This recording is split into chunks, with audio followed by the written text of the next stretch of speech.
The wall is crumbling.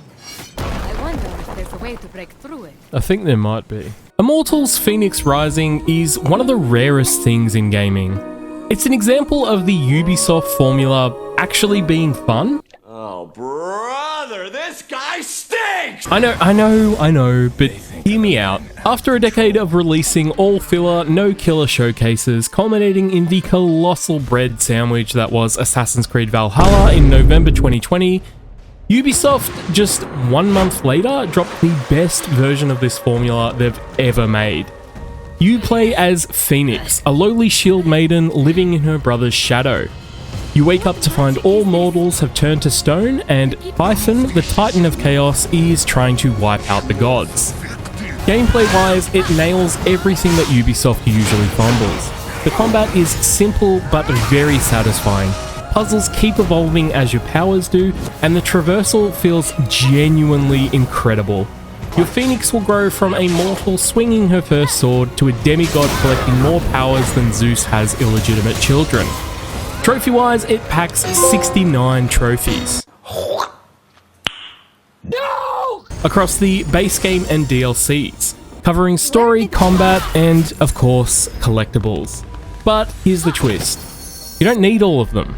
Like, you'd need maybe half, which means you can just engage with Ubisoft's obnoxiously polluted map at your own pace, focusing on the parts of the game you actually like.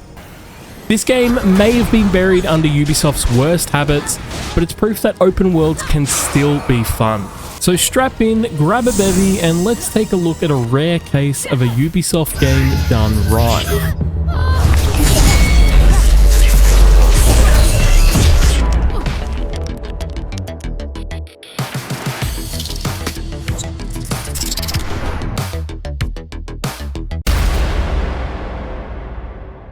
Our journey begins with Zeus visiting Prometheus.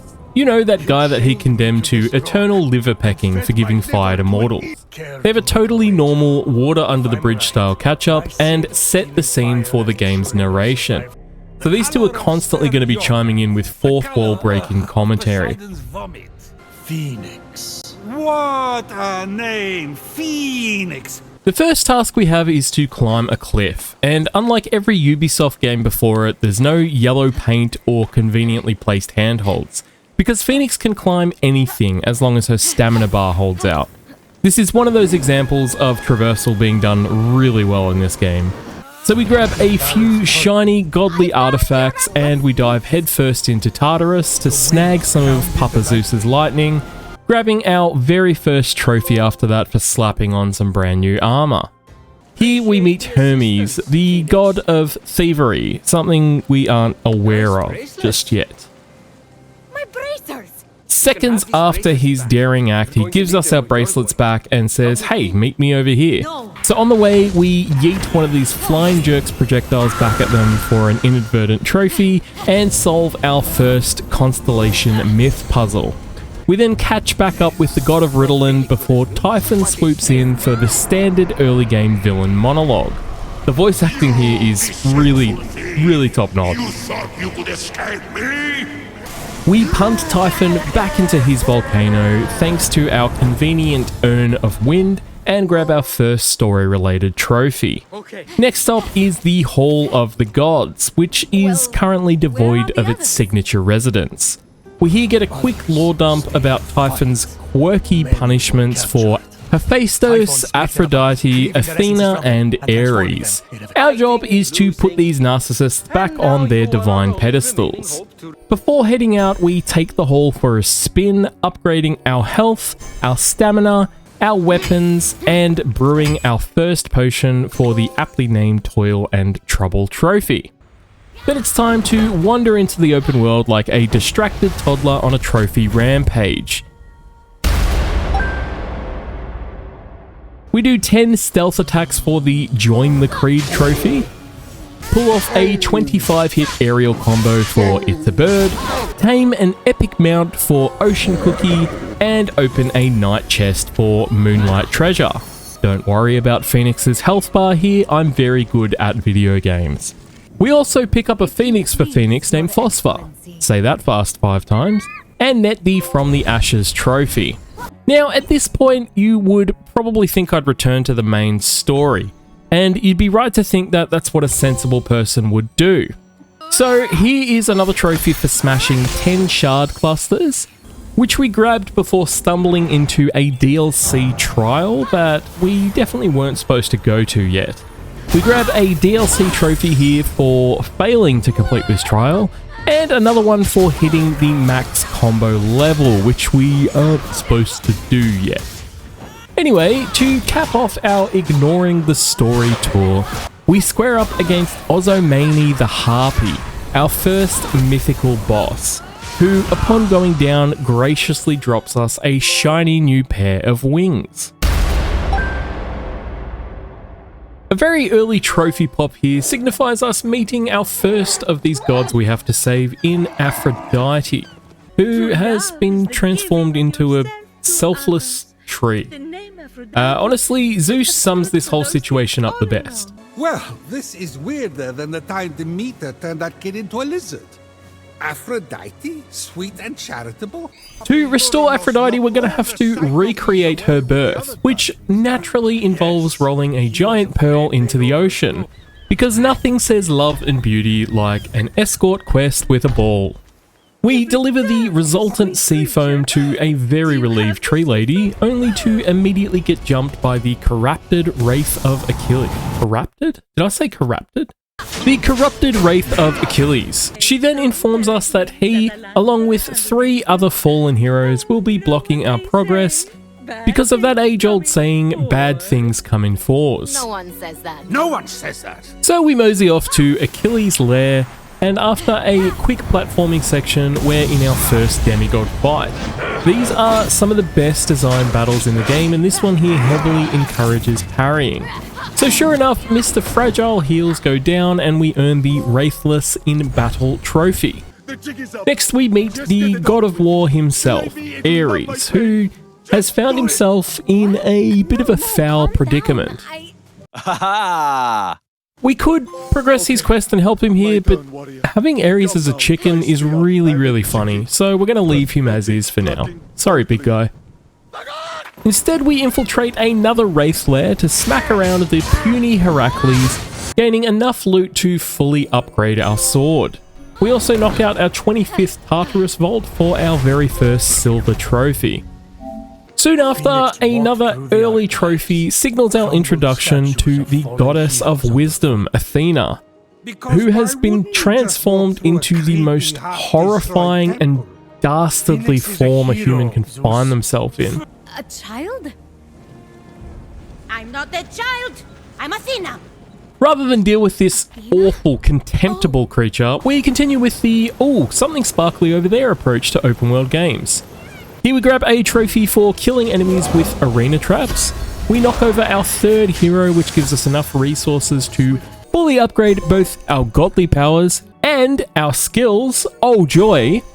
Then, for whatever reason, we get a trophy for defeating a flying enemy with a projectile. But like... okay. And finally, we meet our 4th and final waylaid god in Hephaestus. He's looking a little robotic at the moment, stuck in an automaton body.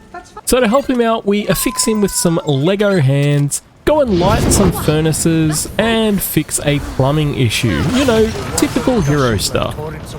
We then dive into his personal vault. So every god has one of these, and it basically acts as a giant puzzle chamber with different mechanics for each one. They also give you some exposition lore dumps, this one being all about the time he blackmailed Zeus into giving him Aphrodite as a bride. You know, just quirky, incestuous Greek god stuff. At the end of his vault, we acquire his essence, which we're then able to take back to him in the Hall of the Gods and make it feel a lot less empty. With only one hero left, we storm Odysseus's lair, and this is definitely the best fight in the game. His little, like, Naruto jutsu attacks, yeah, that's right, I know anime terms, were really fun to fight against. We emerge victorious and pop the last hero standing trophy, and then get to claim what is without question the best looking armor in the game. Finally, it's time for the Chicken of War's vault. culminating in a climactic showdown with a Hecatoncheires.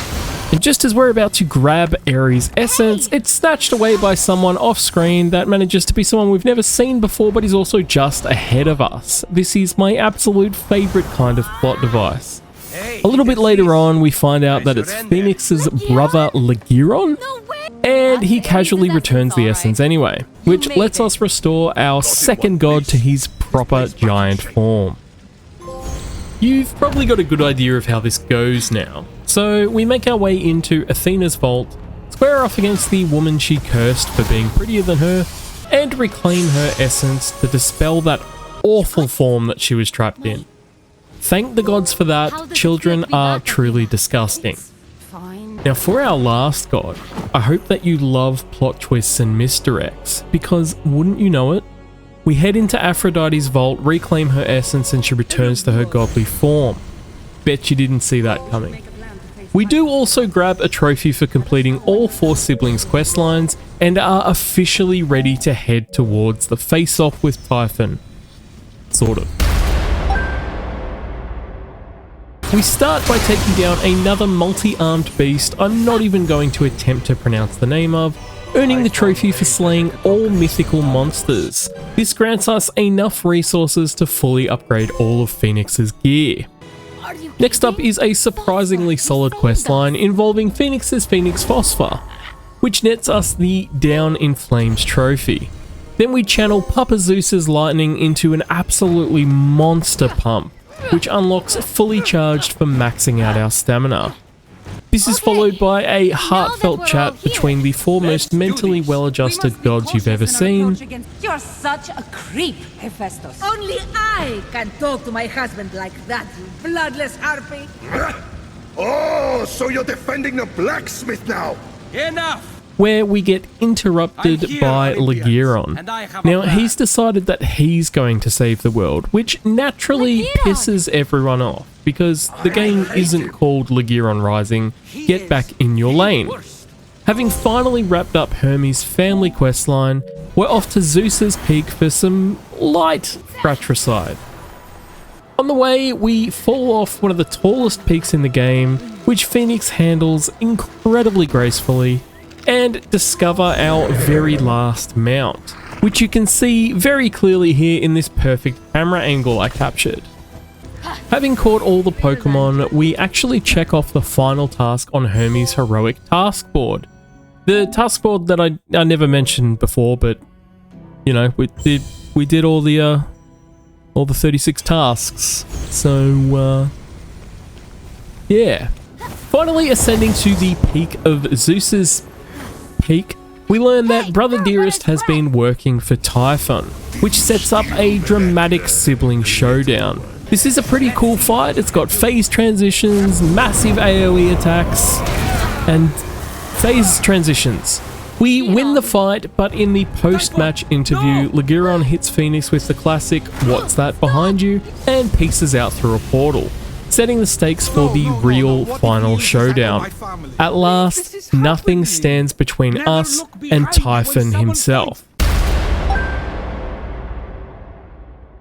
Okay, I lied. But we are close. So first we grab the last viewpoint for the Bird's Eye View trophy, knock out the last couple bosses, which grants us every phosphor skin and every different type of wing. We then hike to the tippity top of the world, which sets up our next objective. So for this next trophy, we have to glide for 1,000 meters, or 39,370 hot dogs if you prefer to use freedom units. We do succeed this, but we overshot it by about 3,800 meters, which is 25,333 Long Island iced teas lined up next to each other further than necessary. Oh well. To celebrate, we max out our health, get a haircut that I immediately regretted and reverted back, and commit some light deforestation for the Logs and Monsters trophy. So Fenyx is reenacting the first ending of Dexter here because we need a ludicrous amount of golden resin for our last miscellaneous unlock. Couple hours of grinding later, we finally grab the Potion Professional trophy and can finally face off against Typhon. And we did it, we beat him, that's the end. Okay, so, on to the DLC. What? Did you want to see the Typhon climax? Look, I mean, it's a Ubisoft game. Like, it is better than most, but it's still a Ubisoft fight. We trade blows a little bit, he pieces out, and we lead into an obnoxiously long puzzle dungeon, and that culminates in a boss battle with about 18 different transitions. Like, it's fine. Let's move on to the DLC. The first DLC picks up after Fenyx has been invited to join the godly pantheon, taking place in Olympos. It starts off with the trial that we failed much earlier in the game, and then after that we catch up with the mythical embodiment of the lesson, don't be a fool, wrap your tool. He informs Fenyx that she can join the inner circle of the gods if she earns the blessings of the 4 gods we rescued in the base game, because I guess nothing we did there counts for anything. So the DLC structure is simple. Each of these gods, after a short introduction, is going to give us a trial, which functions very similarly to their vaults from the base game, but they're far longer and far more complicated. And then once we complete one, we unlock 5 more for each god. So if you do the math, that is 25 trials total, including the initial one. And that's it. There's no new bosses, there's minimal story, there's 1 new gear set. Like, if you loved the base game puzzles, this DLC is going to be your dream. If you didn't, then your reward for beating the game is basically unlocking 10 hours of divine chores. So even though it felt like forever for me playing this, let's go ahead and breeze through it really quick. So, our first trophy pops very early on for beating a trial and unlocking the game's launch pads. The second is for completing the new gear set that I didn't even put on because the base game armor is so good looking. And the third is for finishing all 25 trials and earning every god's blessing, which should mark the end of the DLC. It should mark the end of the DLC. So each trial had a hidden chest within it, and if you collect them all, you get to unlock a secret trial. Now, to be fair, this one is different. It's kind of like an homage to classic video games like Frogger and Donkey Kong, and there's 12 mini ones of them to play through. So, finishing this, I guess the DLC technically had 26 trials. Or 27 if we include the final trial. Because of course there's a final trial. You know what? The developers of this DLC are just... Why? Why?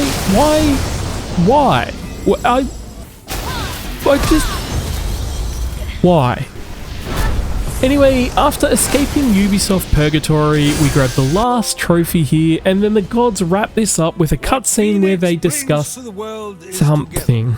I couldn't tell you what they were talking about. By this point, I had been spiritually hollowed out into the cold husk of a man. So keeping that super high energy, let's jump into the next DLC. In DLC number 2, the Greek setting is swapped out for Chinese mythos as we step into the shoes of who much like Fenyx has found himself the last mortal alive. This sets up what's basically a condensed retelling of the base game under a new coat of paint. Instead of working for Zeus and his merry band of incest babies, you are helping the goddess Nua restore a world under siege from the dark presence. Now, my favourite part of this DLC is that it remembered what the word variety means. You've got some puzzles, but there's also enemies to fight, new areas to explore, new gear to collect, and new abilities to upgrade. It's a holistic, all-encompassing adventure, not just 10 fucking hours of puzzles smashed together. Anyway, trophy-wise, it's a very cruisy ride. We've got one for using the new air rings mechanic 20 times without touching the ground. There is one for completing all 7 of the Ruins of Heaven challenges, and one for solving 13 open world puzzles. Then all you've got to do is finish the quest lines of the 2 new NPCs in Gong Gong and finish the quest line for Nua. All of that leads into the final boss, which is actually my favorite encounter in the game so far. They basically took everything good about the base game's climactic fights and layered it on top of an imposing Chinese dragon tiger hybrid thing. With this guy's defeat, we grab the last trophy of this DLC, freeing us to move into the 3rd and final expansion. Our last adventure begins with Phoenix, now the goddess of unity, chatting with Athena. Now she's found herself in divine timeout for meddling with mortals, so naturally she does what any god would do: find a mortal to do her dirty work. Enter Ash, a humble temple maintenance worker who's about to get a promotion to divine champion. The first thing you'll notice with this DLC is the new camera angle, and while it takes a minute to adjust to, I really love this.